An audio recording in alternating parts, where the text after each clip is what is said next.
on a pris la peine de mettre une clause qui autorisait la discrimination fondée sur le genre dans les équipes sportives. Parce que devant chaque grande femme, il y a toujours un homme qui lui fait de l'ombre. Il faut farfouiller, dépoussiérer, chercher pour qu'on puisse se le raconter, notre matrimoine. Parce que même si l'histoire a voulu les oublier, elles ont bel et bien existé. Ces femmes ont une histoire et un nom. Je m'appelle Valérie Deschamps, je suis professionnelle en matrimoine et conteuse. Je vous souhaite la bienvenue dans le balado Team Madame.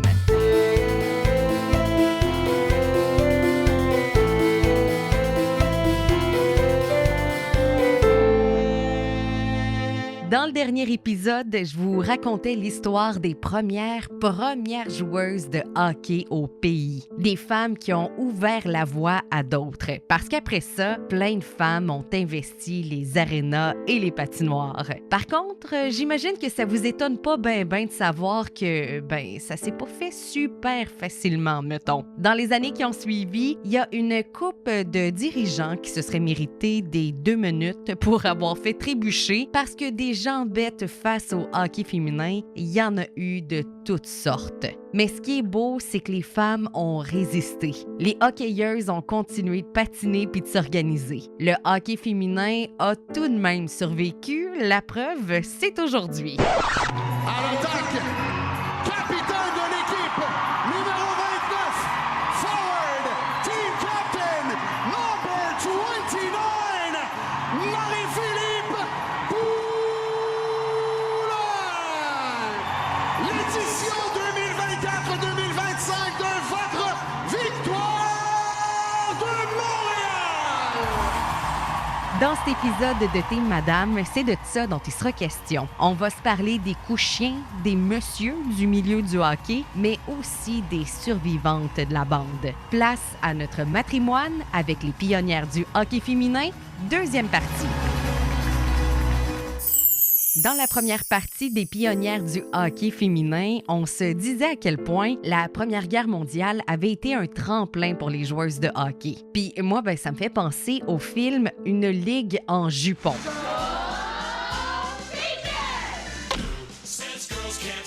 Et là, si tu sais pas de quoi je parle, ça, c'est un film qu'il faut que tu regardes absolument. C'est un grand classique cinématographique qui s'inspire des débuts de la All-American Girls Professional Baseball League, une ligue de baseball composée exclusivement de femmes lors de la Deuxième Guerre mondiale. Puis, ça, c'est basé sur une histoire vraie. On va s'en reparler d'ailleurs dans un autre épisode. Après la Première Guerre mondiale, le hockey féminin pique un peu du nez. Il n'y a plus de foule qui viennent voir jouer les hockeyeuses et certaines équipes sont dissoutes. Mais quand même, pendant les années 20, il y a plusieurs équipes officieuses qui s'organisent des matchs sans aucune ligue pour chapeauter tout ça. 1920, grand-mère en Mauricie. Nous suivons avec intérêt les pratiques du club des dames et franchement, nous désespérons un peu pour certains clubs masculins, tels que les ours et les tigres. Peut-être trouveraient-ils un peu de fil à retordre s'ils essayaient leur club contre les féminines. Chez les anglophones, contrairement aux francophones, ça se passe plutôt bien. Il y a l'Université McGill qui garde le tout bien vivant. Il y a même un championnat interuniversitaire qui est organisé. À la fin de la décennie, il y a des équipes et des ligues d'entreprises qui voient le jour, dont la Northern Electric à Verdun, avec dans son alignement la seule Canadienne-Française de la Ligue, Simone Cochon. 1928. Simone a 16 ans. A fait son entrée dans l'équipe. On la considère déjà comme étant une des meilleures joueuses du pays, même de la planète, pendant une bonne décennie.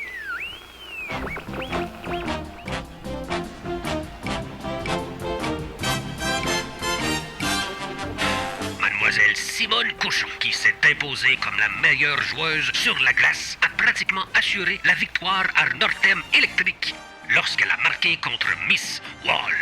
Un lancer que la gardienne n'a eu aucune chance d'arrêter. Même les gardiens de but masculins auraient de la difficulté à arrêter ses tirs.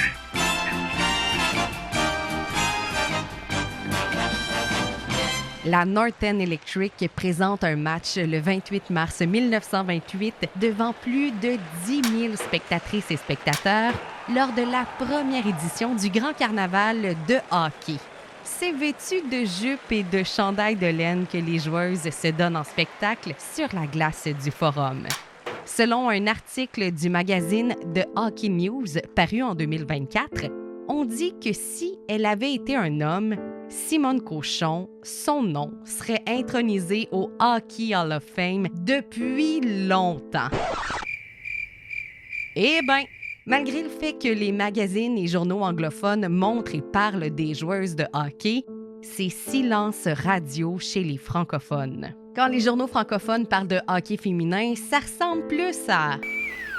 La femme n'est pas faite pour l'effort sportif et ne doit pas s'adonner au hockey sur glace qui se développe de plus en plus dans les grandes villes de l'autre côté de l'Atlantique. Bien peu de femmes athlètes disposent de qualités exceptionnelles qui les rendent elles-mêmes aptes à l'athlétisme. Et sans vouloir médire de la femme, je conviens que la psychologie féminine se rapproche par plus d'un trait de celle de l'enfant.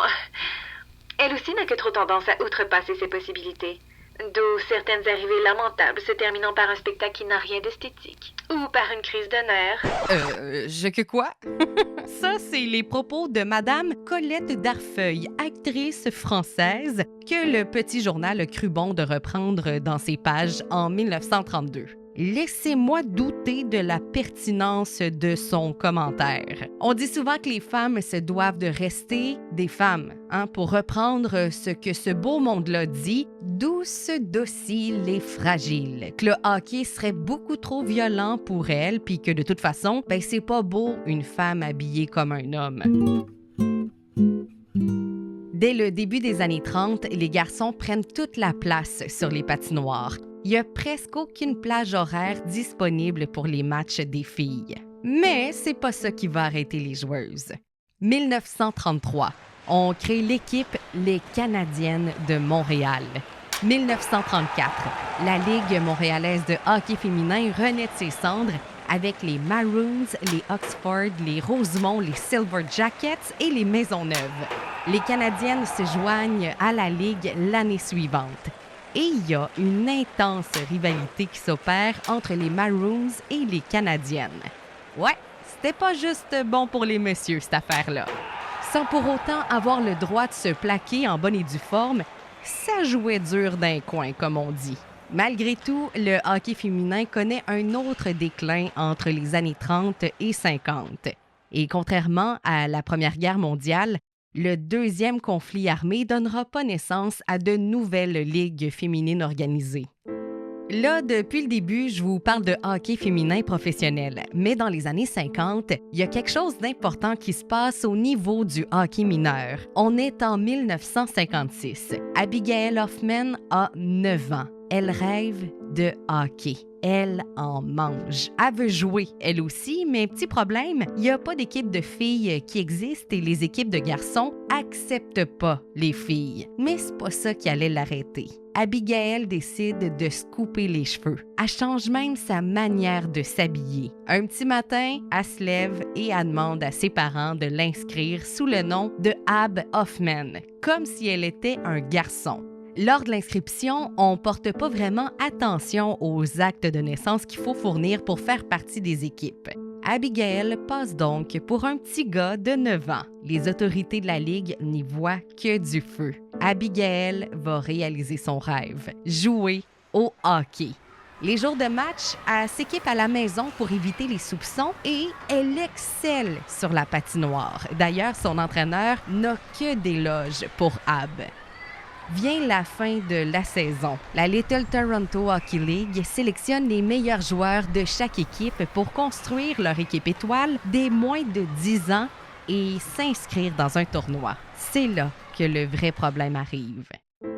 Pour faire partie de cette nouvelle équipe, il faut encore fournir un acte de naissance. Question de s'assurer de l'âge des joueurs. C'est là qu'on se rend compte que Ab est finalement Abigail. Les gens de la Ligue sont choqués. Ils en reviennent juste pas. L'histoire a fait la une du Toronto Daily Star, a été reprise par la CBC, le Globe and Mail, le New York Times, le magazine Time et Newsweek. Vraiment là, partout, on parle qu'une jeune fille jouait au hockey avec les garçons. Hey, le scandale, toi, choses. Ses coéquipiers prennent sa défense. Abigail, C'est un sacré bon joueur d'hockey. Il est juste... excusez, elle est juste un membre de l'équipe. Point final. J'espère qu'on la perdra pas.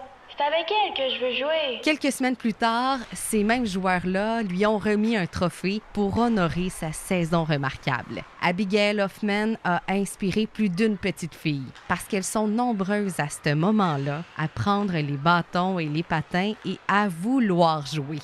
La Ligue jure que la saison prochaine, elle va mettre sur pied une ligue pour les filles.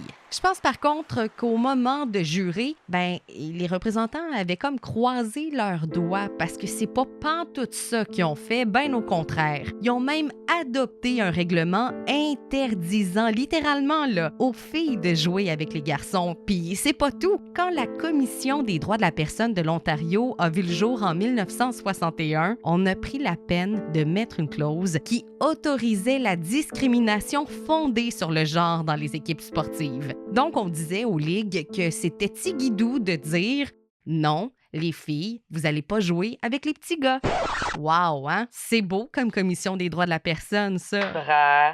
Bravo. Les années 60 arrivent et toute la société se transforme. Le hockey féminin connaît un second souffle avec l'arrivée de la Ligue des As, une ligue entièrement féminine. Sans grand équipement, des patins de patinage artistique aux pieds et bâtons dans les mains, les Canadiennes françaises retrouvent enfin une ligue de hockey.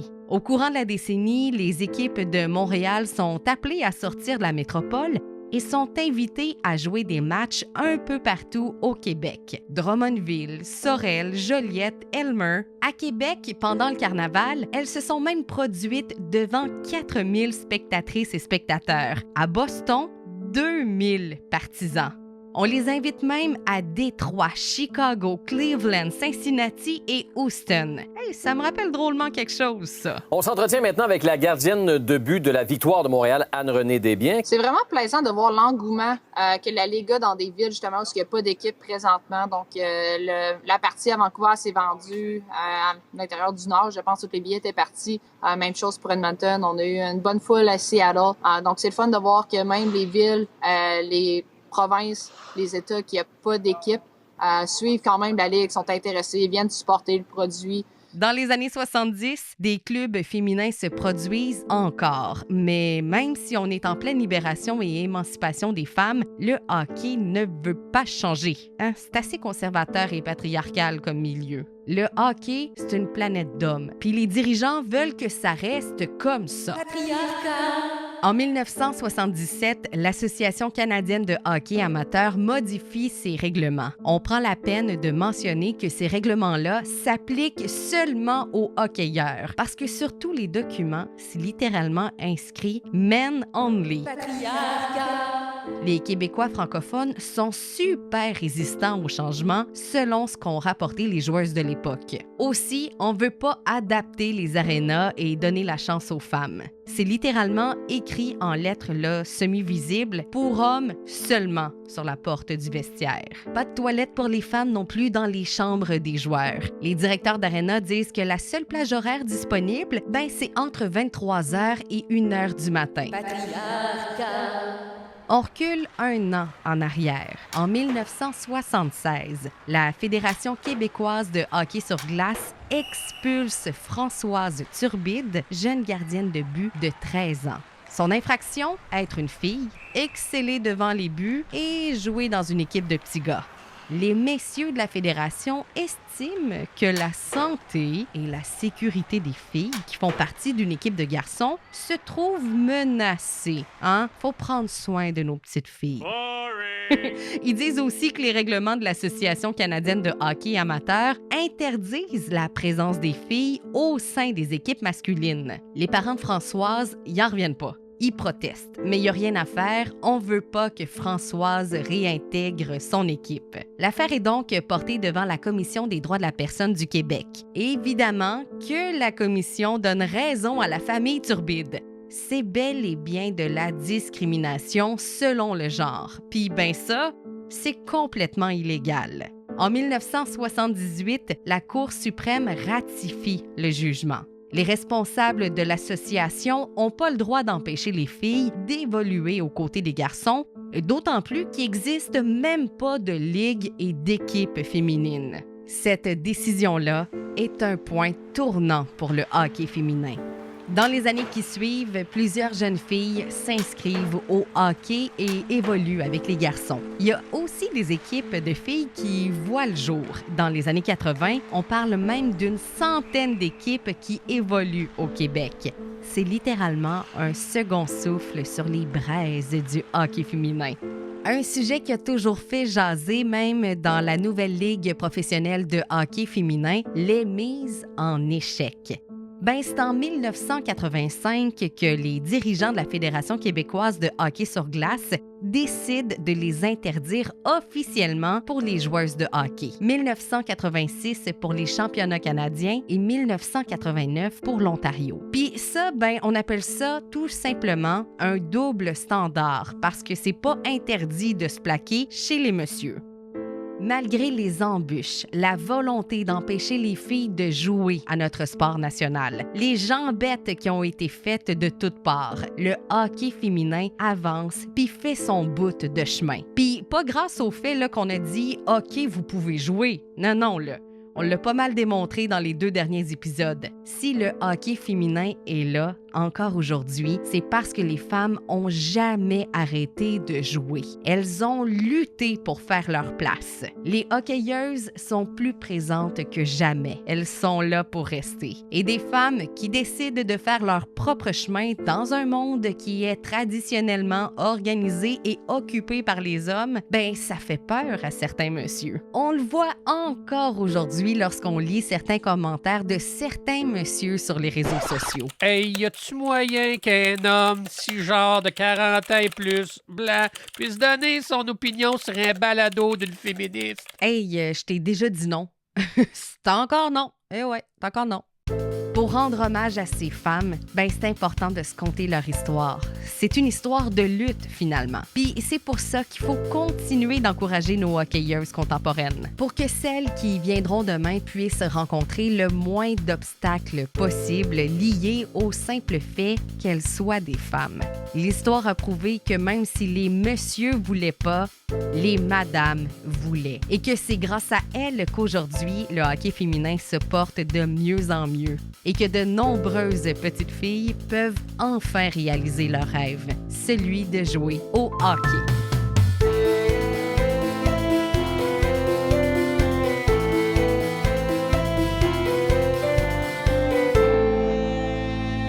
Cette histoire des pionnières du hockey féminin est évidemment pas une présentation exhaustive des joueuses, des ligues et du hockey féminin en général. C'est vraiment juste un petit avant-goût. Si vous voulez en savoir plus, je vous invite à lire le livre « Nos glorieuses, plus de 100 ans de hockey féminin au Québec » de Linda Barry. La bande sonore est une composition originale de Dominique Brouillard. Le visuel du balado T'es Madame est une création d'Ève Courtois, illustratrice. Dans le rôle des journalistes, Marc-André Fortin, interprétant Colette Darfeuille, Stéphanie Van Rijn. Dans les rôles des jeunes coéquipiers, Raphaël Fortin. À l'idéation de T'es Madame, à la recherche, à l'animation, rédaction, scénarisation et montage, moi-même, Valérie Deschamps.